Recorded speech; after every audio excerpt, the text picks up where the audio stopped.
Hello, children. Are you ready for some cutting up and geeky? And are you ready for a gay old time? Well, I hope you are. Because now it's time for Hey Qween with your host, Jonny McGovern. Hey Qween, come on and spill the tea. Hey Qween, it's just a good old-fashioned kiki. Hey Qween, we're cutting up with Jonny. Hey, hey, hey, hey, hey, hey Qween. Hello, my beautiful bouncing besties, and welcome to another bodacious and badass episode of Hey Qween. With me, your host, Blobbity Blue.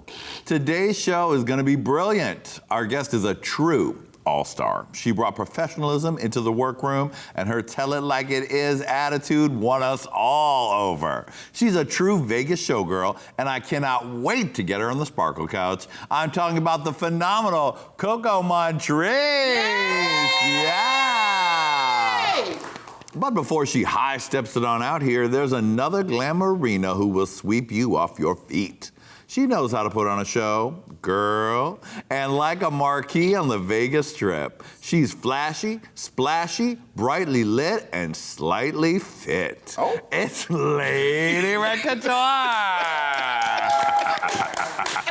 I was trying to be quiet. You couldn't be quiet in this outfit. Yes, if you tried. You know, I appreciate when people give me drag droppings and stuff. And Eureka, when she gave this to me, now I said to her on the set of the music video we were on, and I said to her, all of your stuff is so beat. And she said, I'm gonna give it to you. And I said, whatever, girl, you know. But a year later, she gave me all of her stuff. So She like, did. I mean, and this is a dance costume. Now, I ain't no dancer. But it's nice to look like you can. You know, you walk in the room with confidence, with the shoulders up. What's up, y'all?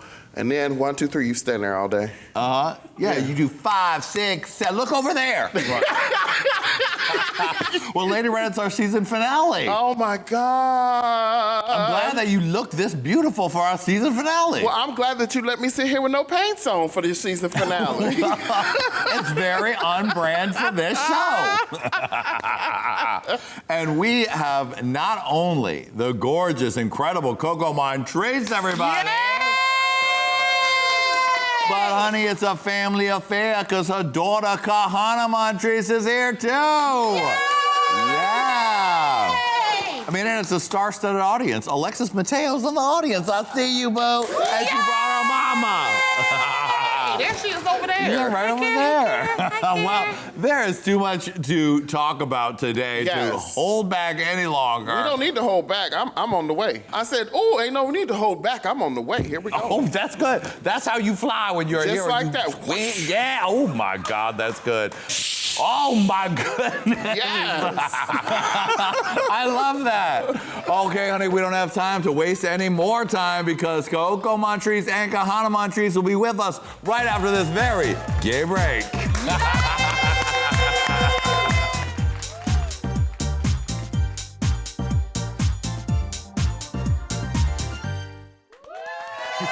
Yeah! We are back, honey. Our guest today is long awaited on the Sparkle Couch. She is a Drag Race legend, a Vegas superstar, and I am just cuckoo for COCO. It's the one and only COCO Montrese!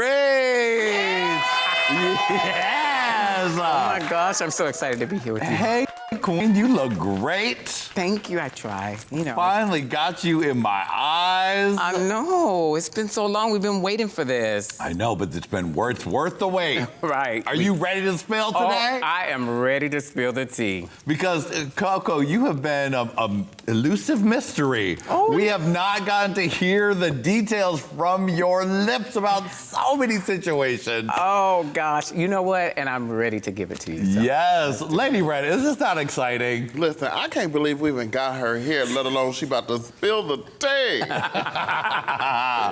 Oh my goodness. Well, first up, congratulations on your new gig. Thank you. You're part of the RuPaul's Drag Race live in Vegas. Give it up for that, guys. Now, earlier this season, Chanel told us a bit about it. What can you tell us? Oh gosh, what do you want to know about it? It's just going to be so exciting. We're excited to do it. We were hoping that Ru would want to do this for a really long time. We were like, he needs to come to Vegas. He needs to come to Vegas because he could be definitely the queen of Vegas. Yeah. He's already the queen of the world. He could be the queen of Vegas.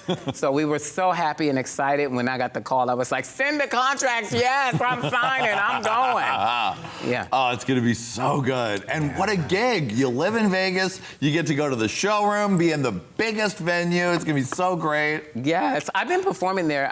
I've been performing in Vegas for probably, let's see, since 2010. Yeah. So this is almost like my 10 year, oh God, I'm getting old. Jeez. But so this is really good for me. It's gonna be 10 years I've been in Vegas, and now I get to do it with my ultimate idol. Yeah. Now, will RuPaul be there? Now, you know, I can't spill that to you. Right. Listen, I signed the contract. Right. Now you're trying to get my contract Right, revoked. no, we don't want to do that because she done already had hers. I know. She'll give me a call now, Coco. You know, no. Well, Coco, we have so much to talk to you about, but first I want to take you back in the time machine, so hold my hand, darling. Here we go. Oh, Coco, look where we are. We are in Miami, Florida. And there's little Coco. She's about to just run on the beach.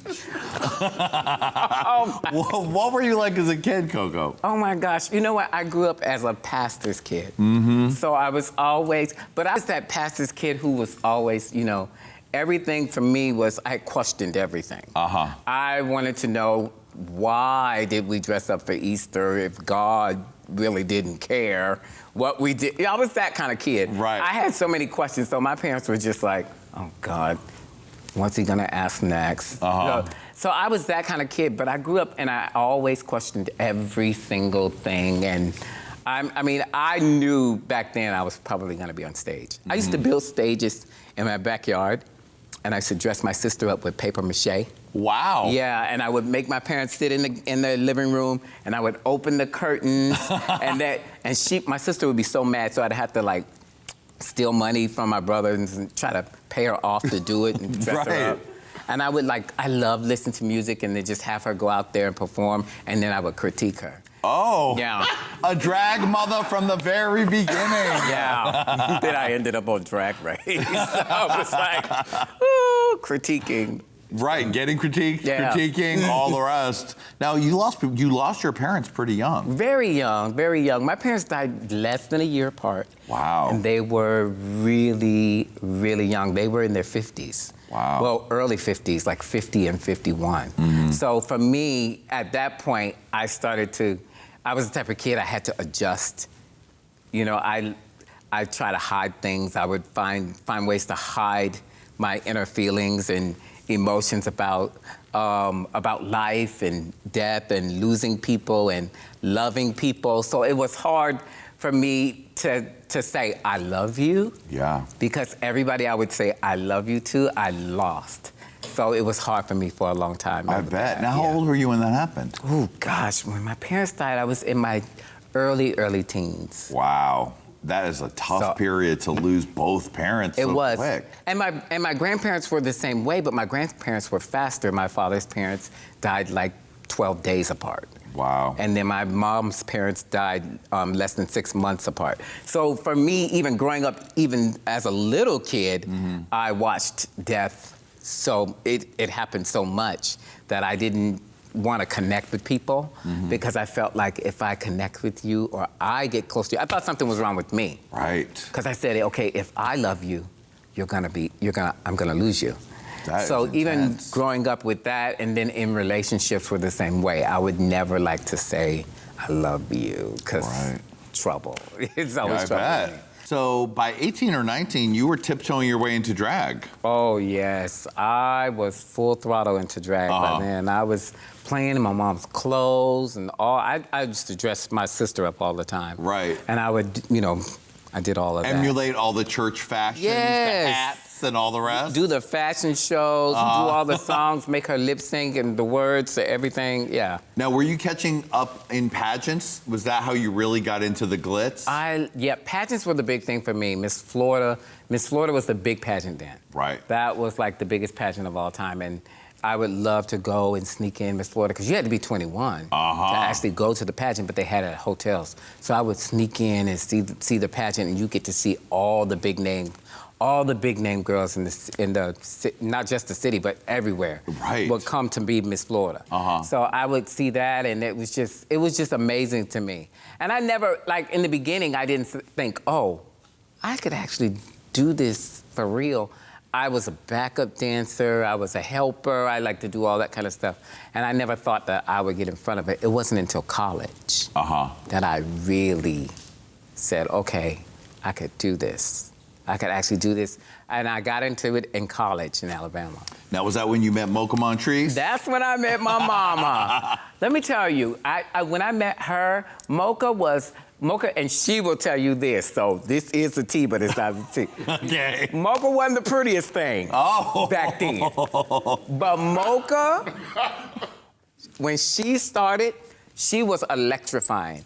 She would, I mean, just on stage, and the way she would open her eyes and just perform, I said, that's what I want to be. I want to be like her. She is incredible. And she saw me one day and she said, little boy, you could do drag. You need to do this. And I was like, no, this is not for me, whatever. She said, I'm gonna dress you up. You're gonna do this talent show. And I started doing the talent show.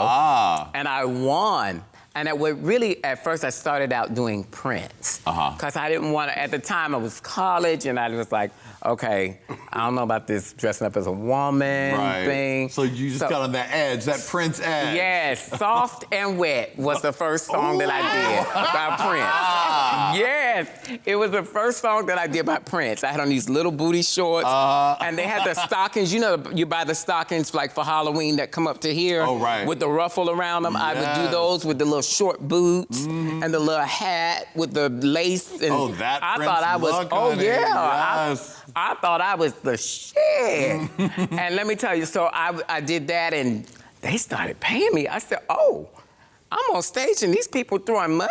I won't have to call home for extra money for school? Right. This could be cool. And I won the talent show, and then from there it took off. Wow. It was a little bit more makeup here, a little bit more makeup there, and then it was full on COCO. Bam. Yes. And Mocha gave you the name COCO. She named me. She named me, and it stuck. It was like, COCO Montrese, that's it. You're gonna be COCO Montrese. Right. She knew I was gonna be a pretty girl.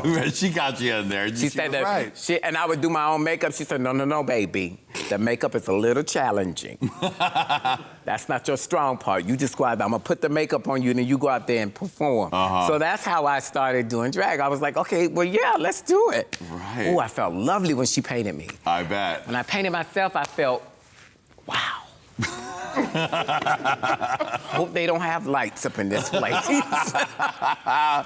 The category is pageants. Because, honey, you are a pageant champion. Miss Gay Heart of America, Miss Gay Heart of America First Alternate, Miss Gay Gay Orlando, Miss Gay Days Florida, Miss Gay Florida US of A, Miss Lakeland, Miss Toronto County. Don't forget that Hernando County. Hernando County. They'll come get me for messing that up. Miss Parliament House, I was everything. Miss Parliament House. Yes. Now tell me about your pageant history and the getting involved and what you learned and. What I loved about pageants, you actually get to create everything you are going to do in the pageant. From your gown to your talent, what you're going to present for presentation. I love that about pageants because you're able to not only be yourself, but you're able to express it to people all the time. Sometimes it's a hit, sometimes it's a miss, but it's an accomplishment all the way around. I tell people all the time, it was so funny, I just celebrated my 10-year anniversary this past week at Miss Gay America. That's amazing. And congrats, come on, give it up for that, honey. Yeah, and I was telling somebody at the pageant, the girls were talking, they were like, I said, you guys, it's only gonna be one winner, but there are no losers. And they were like, oh, that's such a pageant answer. I said, no, literally, if you're learning something, you aren't losing. Right. So who's losing? If you're learning something about yourself, if you're learning how to be better, if you're learning something, no one's losing. You know, so, and they were like, oh, I didn't even think about it like that. So I was like, so come back next year, baby, because you're not winning this time. And you even trained Miss Alexis Mateo for our pageant. You know what? I met Alexis. Alexis came in. We were at the Parliament House, and we were getting ready for a pageant. And Darcelle Stevens, she was the head of. Yeah. Now, Miss Coco girl. Now you know you got to get a contestant for the pageant. And I looked. I saw Alexis. I said, oh Lord, the little Latin boy in the dress over here. Let me get him to do the pageant, and then it'll be the person I get to do the pageant. Alexis came in, because Alexis was really talented. The makeup was challenging for her too, so we became friends real quick. It was like, oh, let me work with her. So she was the one I put in the pageant, and I put her in the pageant. She wore one of my gowns. It was 20-something people in the pageant. She ended up 20-something in the pageant, but didn't matter, because it was the start of a wonderful friendship, and we've been friends almost 20 years now. Wow, that's incredible. I mean, you guys have been through pageants and then Drag Race. I mean, right. That's a lot of things to share. And she did Drag Race before I did Drag Race. I forgot about that. Yes, and I'll never forget, I went to her premiere for Drag Race. And she was like, girl, you gotta do this next, you gotta do this next. And I was like, girl, no. Me in front of a camera, no, girl, that's not my thing. And then lo and behold, she was like, you're doing this. You're gonna do this. Hey Queens, thanks for watching. For part 2 of this interview, click here. For more Hey Queen fabulousness, click here. And of course, don't forget to subscribe.